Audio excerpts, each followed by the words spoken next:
What's going on, my friends, and welcome to another episode of Daily Dose of Stupid. This is going to be an interesting one because it's honestly less of a Daily Dose of Stupid and more of a sort of case study into how far the gaming industry has fallen, especially when it comes to my Helldivers video, where some of the comments on there were unfortunate proof of what I'm worried about when it comes to the gaming industry, especially when it comes to Roblox and the reason that I'm so hard on Roblox games. And it's also a case study into the fact that we've failed as gamers, and unfortunately that's something that people before me that were doing similar things to me saw coming, warned about, and it didn't work, and now we're living in this sort of dystopia that they were afraid of. Now, that being said, we're not going to start there because, well, there's some other stuff that I got, some truly stupid things, and for some reason, recently I've been getting B-game comments.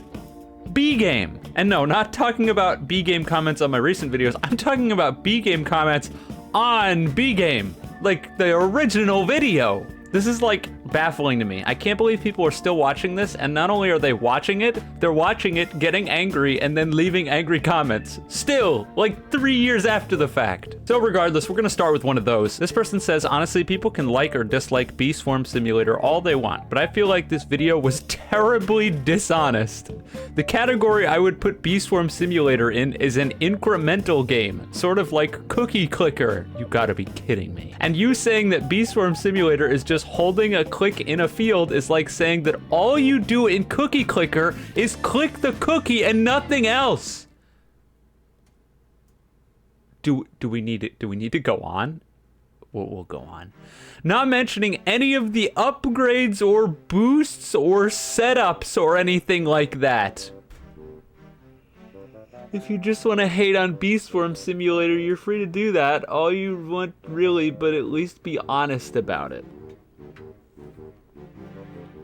Please tell me which part of the video is dishonest. Please tell me which part. The part where I said the game is only clicking, and then you used Cookie Clicker, a game where the only thing in the game is clicking!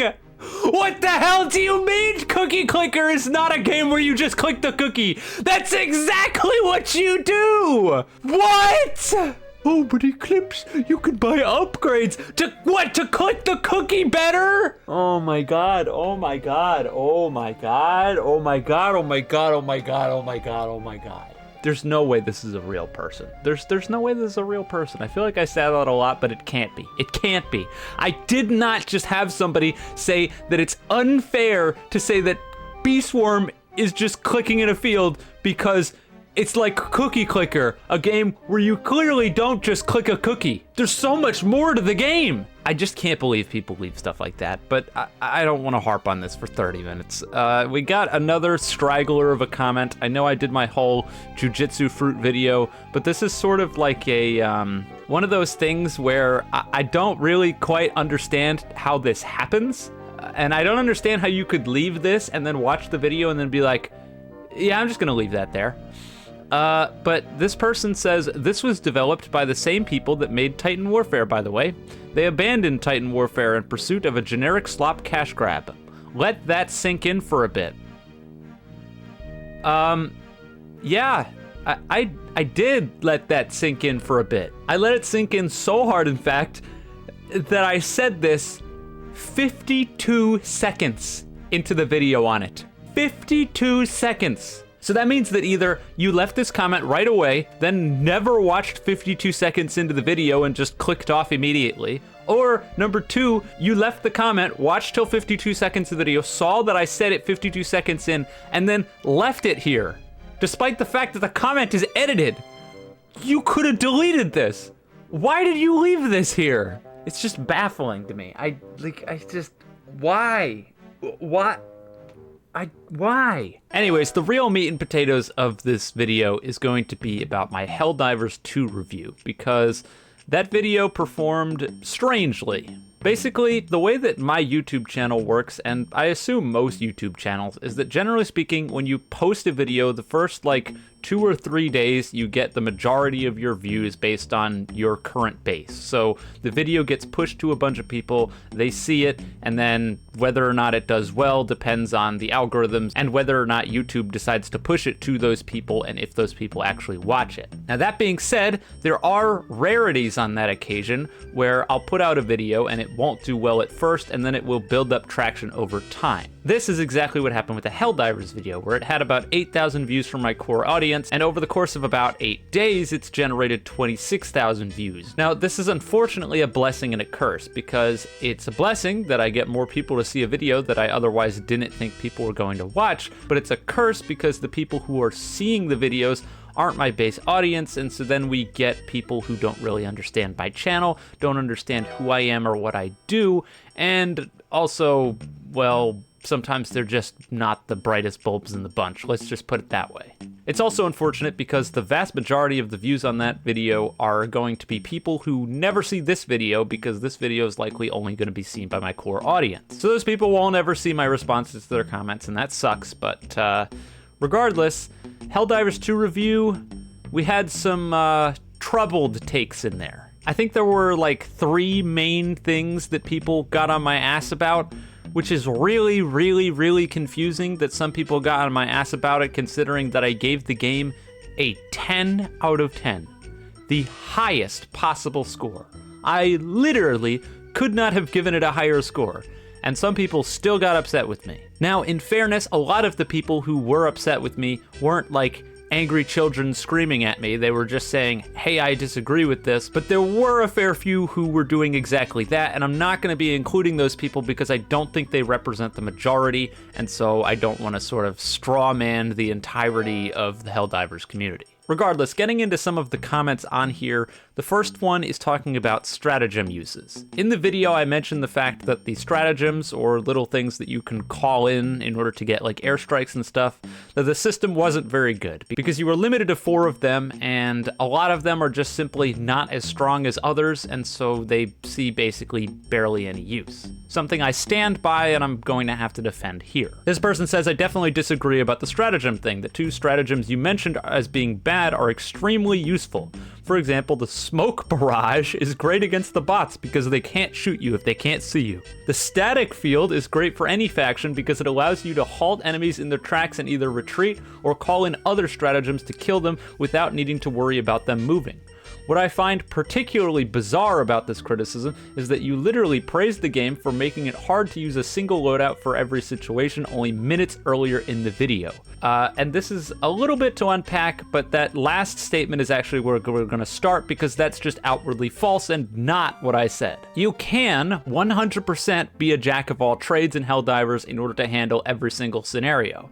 And that is something that myself, along with pretty much everyone who plays exclusively difficulty 10 missions, which is what I do, already does. Like, I'll change up my primary or secondary weapon, and I'll change up my stratagems depending on the faction that I'm fighting, but in terms of being able to use a loadout for every single situation against a certain faction, that's just true. You can absolutely bring along a grenade, weapon, stratagem, etc. to handle every single enemy you're going to run across, and that's what everybody already does. I praise the game for the fact that if you use the same weapons across every single faction, then that's going to be a little bit ineffective. But you can and will, if you want to win, be a jack of all trades when it comes to fighting against each individual faction. Now that being said, I don't even know how this really factors into talking about the bad stratagems because, yeah, these 2 stratagems are absolute ass. No way around it. The smoke barrage is absolutely useless, and the reason it's absolutely useless is because if you're ever going to throw a smoke to block a line of sight, you could have just used an explosive solution to blow up the things that are shooting at you. As a difficulty 10 player, every stratagem slot matters. You need to be using everything at your disposal to its best degree. And if I'm playing against bots and I can just take a 380 barrage, chuck it on top of a command bunker, and wipe it out, can I do that with the smoke barrage? No, I can't. If there's a bot drop, I can throw a 380 barrage on the bot drop, and it's going to do a good amount of damage. Sure, not the best, but it's another usage for that 380 barrage. It can cover my retreats, it can blow up objectives, it can do a lot of things. I'm not a huge fan of the 380 barrage in general, but the fact of the matter is it has a lot of utility. The smoke barrage does not have a lot of utility. In niche scenarios, if there's a bot drop or an objective that you're moving on, you can throw the smoke and then the enemies can't see you for a little bit. But once again, a good player doesn't need to be doing any of that because they can either directly confront and kill the enemies that they're engaging with, run away from them, which is a strategy that is extremely effective. 90% of the time, if you're in a situation that you can't win, you can just turn 180, go the other way, and the enemy won't be able to kill you. They just can't. That's how the game works. Or you could, once again, throw a better stratagem over there and blow them up. Problem solved. So smoke is just not good. And let me ask you this. How many times have you seen smoke being run in the game? How many times? Because I'll tell you how many times I've seen it. Zip. 0. I have never once seen someone bring a smoke barrage. Ever. And I think that should speak for itself. If literally nobody is using this stratagem, then we've probably got a problem. Because if nobody's going to use something, then why is it even there? That's the question that I always pose about a lot of things in a lot of games when I review them. If nobody's going to use something, then why does it need to even be there to begin with? And of course, my solution is not to just outright remove the smoke barrage, it's to make it extremely cheap to encourage people to maybe use it more. I saw another good suggestion that somebody put in, which was to make it so that way those free stratagems you get every once in a while are very often some of the lesser used ones like static field or smoke barrage, so that way you can mess with these without directly damaging your own loadout. But that's what it does. If you equip the smoke barrage in difficulty 10, you have damaged your loadout. Objectively speaking, because there are far better picks that can just do way better than the smoke barrage ever could. Now, the other thing about static field is hilarious because the gas strike exists. Seriously though, the gas strike is just the static strike, but way better. It confuses enemies and pretty much locks them in place so they walk around and do effectively nothing or attack each other. It damages the enemies, and the actual shell itself has a lot of destructive force, meaning that if you put it on certain objectives like illuminate ships, it will blow them up instantly. So when the gas strike exists, the static strike is, well, it's pointless. Not only that, but the idea that you should call in a static strike to stop the enemies in place so that way your next stratagem can kill them is hilarious. Because it means that you're really, really bad at using your stratagems. I have never once been in a situation where I didn't think that I could predict the enemy's movement patterns in order to get them with the stratagem, aside from maybe a one-off moment every once in a while when it comes to Bile Titans or something. But for the most part, these stratagems have large AoE radiuses, and you just use your brain and throw them where the enemy is going to be. Kablamo! So instead of using a static field in order to stop people in place, so that way you have to throw, 2 of them in order to kill one group of enemies, now you could have 2 stratagems that are dedicated to killing enemies, instead of 1 stratagem dedicated to stopping the enemies so that way you can kill them with the first one. It makes no sense. I think trying to argue with somebody who thinks that these 2 stratagems are somehow on the same level as a 500 kilogram or a 380 or a walking barrage, a laser, list goes on, is asinine at best. Now, the other thing that people were getting mad at me about was the monetization, because this was the biggest point of contention I had with the game. I am still not a huge fan of it at all. I really don't like it. I think it's very dangerous for the gaming industry, and these people are proving why it's dangerous for the gaming industry. This person says, I agree with the monetization system being a scary precedent, but it's honestly way better than so many other games where the gameplay altering battle pass is FOMO or it takes 2,763 hours just to get one character, even in premium game settings. Another bonus is that generally in the 2.5 to 3 hours it takes to complete a battle pass, you get pretty close to getting another if you go to all the POIs in the missions, which my friends groups do. I think 2042's system would be better, but I'm still okay with the current system of war bonds, not the Killzone collab shit. Fuck that price hike.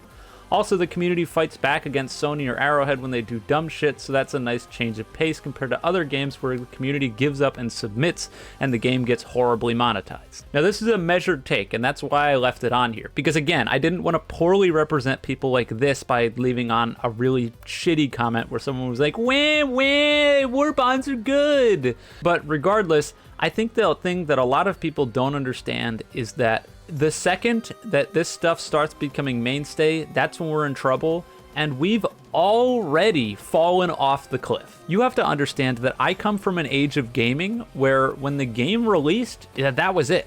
The game came out, you didn't get mid-game patches, you didn't get DLC, the game came out, and that was the game.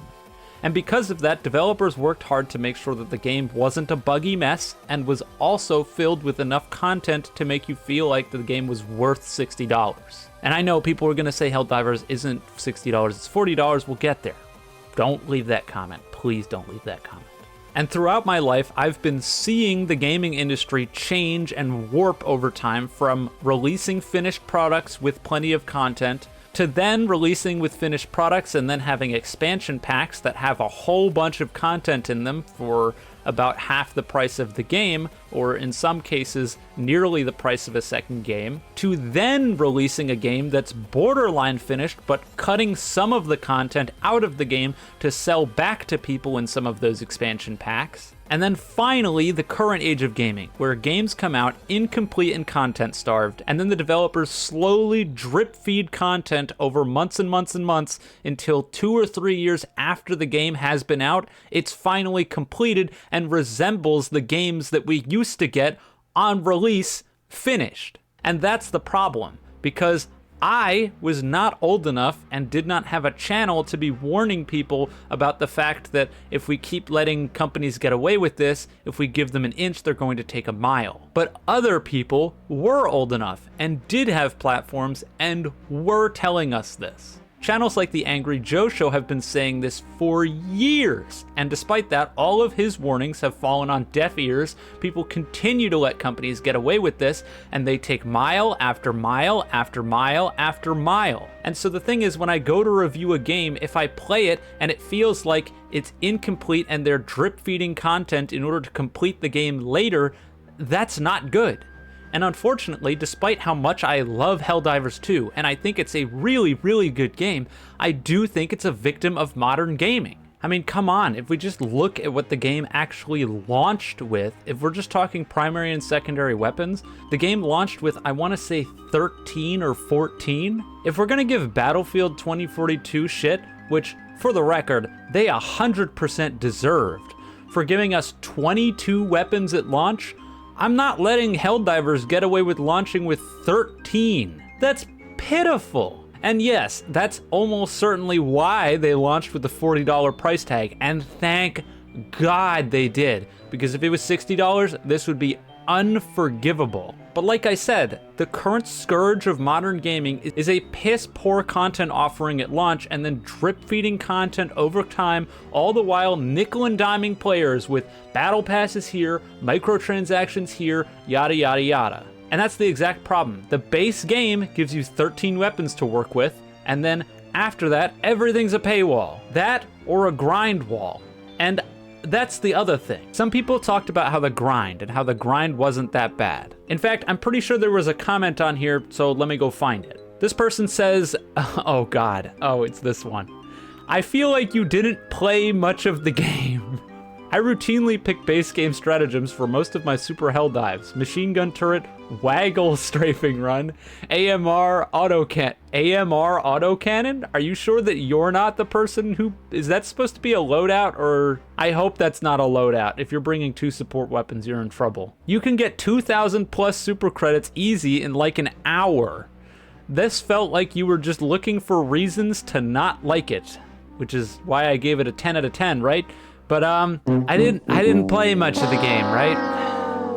Oh man, oh, you look really stupid right now. Either way, this person says you can get 2,000 plus super credits easy in like an hour. And I would say if you're able to get 2,000 in an hour, you must have like the greatest grinding group of 4 people dedicated to grinding super credits ever. Because every time I go to grind super credits, I'm alone for 80% of it, and then the other 20%, I'm with a bunch of jokers who have no idea what they're doing and take forever to clear a map. Either way, if you do have a good group, maybe you can get 2,000 credits easy in like an hour. But in my case, after 130 plus hours of the game, that has never happened. Not once. Now that being said, I really don't understand why people are so on board with the idea of basically doing a second job in the game after doing the job in real life in order to unlock content in a content-starved game. Like, you're aware that you're basically telling these people, yes, please waste my time. Please, either take my money or waste my time, neither of which is good. And the thing is that there are solutions to these problems, good ones. And not only that, but there are very clear problems with the systems that people are not seeing. Like the fact that because myself, who plays exclusively on Super Helldive, as I said, gets significantly less super credits than somebody who would be playing on a lower difficulty. And this is for a variety of reasons, mostly stemming from the fact that despite the fact that you're playing on a higher difficulty, and there are, in theory, larger maps which should have more points of interest, in practice that doesn't actually happen. You see, when you're playing on higher difficulties, the points of interest are simply more spread out than they are on lower difficulties. Not only that, but because rare samples are now in the mix, it means that sometimes when you open up a bunker or any other point of interest that you would otherwise get loot, instead of super credits or medals or something else, you can find rare samples very often. I don't think this should ever be the case. I think this should be completely removed from the loot pool, in my opinion. But either way, when you combine all of these things with the fact that the difficulty is harder, so you're constantly fighting enemies and you really don't have a whole lot of time to be looking around for points of interest, it basically means that by playing on harder difficulties, you are nerfing yourself in terms of super credits gain. There were some people in the comments saying, hey, just play normally and you'll earn war bonds over time, and I can tell that those people play on lower difficulties, because as a Super Helldive player, that doesn't happen. It just doesn't. And before someone comes in and says, well, then Eclipse just play on a lower difficulty, no, I don't want to do that. I want to play on the harder difficulties, and not only that, but you would think that I would get rewarded for more super credits for playing on the harder difficulty, not less. But that's not the way the game is laid out, and that's a flawed system. Either way, if we're looping back to this person's idea of the fact that picking base stratagems is fine, well, I would hope that you're picking base stratagems for all of your Super Helldives, considering the fact that there are barely any premium stratagems in the game because they only started putting them in war bonds just recently. It's not like I'm bringing an entire kit worth of DLC stratagems because, well, that's entirely unnecessary most of the time. I also don't think that I ever said that you couldn't use the base stratagems to massive success. I didn't say that. I said that it's bullshit that they lock game-altering content behind the paywalls, and the fact that it keeps getting worse and worse and worse over time is a really bad sign. And those things are still absolutely true. Anyways, regardless, I did have to end the Helldivers section with a classic, because most of these people were measure takes, but then I had this. Bro hates everything on the 10 out of 10 game review. Yep. Now, the final thing for the Daily Dose of Stupid for today was fucking hilarious. And that, of course, was the shrimp game video. Now, as some people like the Chaos 834 says, the DDOS farm was real because this video was effectively one massive bait. For those of you who are on the ECS, you know a lot of the background on what led to this video when it comes to Ghost's dumbass Rule 22, no rage baiting, targeting one specific guy. But basically, this video was one giant joke where I just unnecessarily trashed on a game that probably didn't deserve it at all and was way over the top for the sake of baiting stupid people into not actually watching until the end of the video and then making themselves look dumb. In terms of videos, I don't really like doing this, and so I don't really do it. But in this one, I wanted to prove a point to Ghost, so I made the video specifically doing that. And it played out in flying colors because, God, people are dumb. Before we talk about any of these comments, I just want to play you the end of that video so you can understand. If you didn't watch that video, you can understand how dumb these people look. Hey guys, at the end of the video really quick, I just want to make it 100% abundantly clear in case it wasn't extremely obvious, which it should be, but you know what, I figure it's safer to say it anyway, that obviously this entire video is comedy. I don't really have any real opinions on Shrimp Game. I don't really care, to be perfectly honest. Obviously, I don't think that Roblox developers who make their games have lower sensitivities are on the same level as Hitler. That would be ridiculous, but it makes for a funny joke for the video, and it's, I don't know, this video was a bit off the chain, so I figured I'd put something at the end here to make sure that everyone knew that it's all fun and games and don't take it too seriously. Anyways, that's pretty much about it. Shoutouts to all of the people who showed up to the random ass events ping in the community server. And yeah, that's it. So have a good one. So I popped open the comments, I searched by newest, and I just pulled like 6 in a row. And just like, oh my God. Can someone just cancel this guy already? Roblox is not for bro. Is Eclipse fucking drunk? You can buy push at the shop. It doesn't cost Robux. It's in-game cash. Bro, why you such an asshole, lol? Do you think any of these people got to the end of the video? I don't. I especially like the person who clearly the joke went right over his head about buying the pushes in the shop for cash, because the entire joke during that portion of the video was the fact that Ghost was pleading with me in the background talking about how it was cash and not Robux, and I was ignoring him completely and blatantly lying, saying over and over again, yep, you have to pay Robux, and then I said that you have to pay Robux or a squid guy comes to your house and kills you, and you still didn't get it. Do you think that a squid guy actually comes to your house and kills you if you play the game without paying Robux? I hope not. Or how about this guy? Comparing Roblox devs to Hitler is actually insane. Bro, chill out. Yeah, you're right, it is actually insane. Which is why I didn't do it. That's why it's a joke. That was the joke. Congratulations for having it go whoop right over your head. And then the last comment on here, I had to. This person says, why does bro sound like he's fucking having a mental breakdown every time he reviews a Roblox game? Like, it's a kid's game. Why is he so mad? To which the Springus responded, blah, blah, blah, lame. True. The entire response to basically any comment on this video that's negative should have been blah, blah, blah, lame. And that's it. We spent like 30 years talking about gaming monetization practices and Helldivers, so this has gone on way longer than it should have. I don't have any of those positive comments today, sorry, but I wanted to cover some of this stuff on here because I feel like it's been sitting for a while, and that's why the video is here. But regardless, I hope you enjoyed it. I hope you got a good laugh at the end there. I know it was probably pretty boring towards the middle as I just tore into people for making poor decisions with their money and screwing over the rest of us, because, well, that's exactly what happens when we accept poor monetization practices. But regardless, that's going to be it for today. So if you enjoyed the video, you can leave a like and subscribe. If you didn't, don't. And with all that being said, have a wonderful day or night wherever you are, and I'll see you guys next time.